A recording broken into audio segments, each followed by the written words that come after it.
Michael, at what point do you start in your mind thinking of what questions you're going to ask Tiger when you get that opportunity? That's funny. Mike McQuaid, who runs our golf coverage for ESPN, he is my producer when I'm doing the interviews. And he hit me right before Tiger was coming in. He said, "What do you think about asking him?" I said, "I've already had my questions 2 hours ago. I knew exactly what I was going to ask him. At least let me rephrase. I knew I was going to ask him the first question. And then based on his first answer, I was hoping my second question would still apply.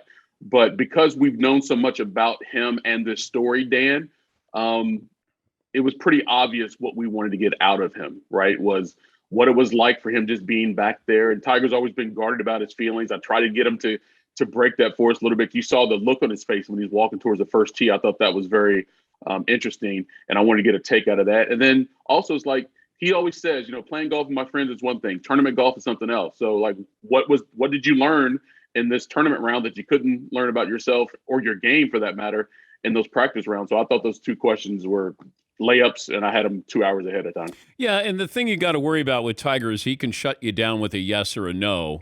Right. And you've Yes. given all this thought to this great question. And sometimes, as an interviewer, we get full of ourselves like, damn, that's a good question.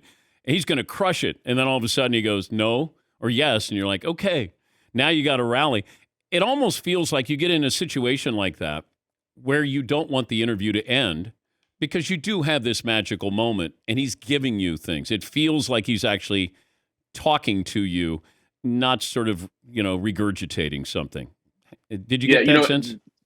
I did. The last question I asked him was more about his body and how he feels and what he's going to be doing to get ready for round two today.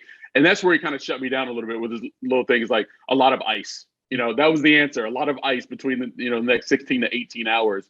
But what I got from him, Dan, even like the brief exchanges we had before we started that interview, I think he took more pride in being able to get here and actually play that first round than the score itself. Because what he went through, and I think because he's been so great for so long and he's overcome other injuries in the past and other embarrassing moments as well, that we take him for granted more than maybe any other athlete we have in our time because he continues to do it. There's a friend of mine that works at Yahoo. His name is Al Toby. He said the thing with Tiger, there are no peaks, there are no bottoms. There's always more.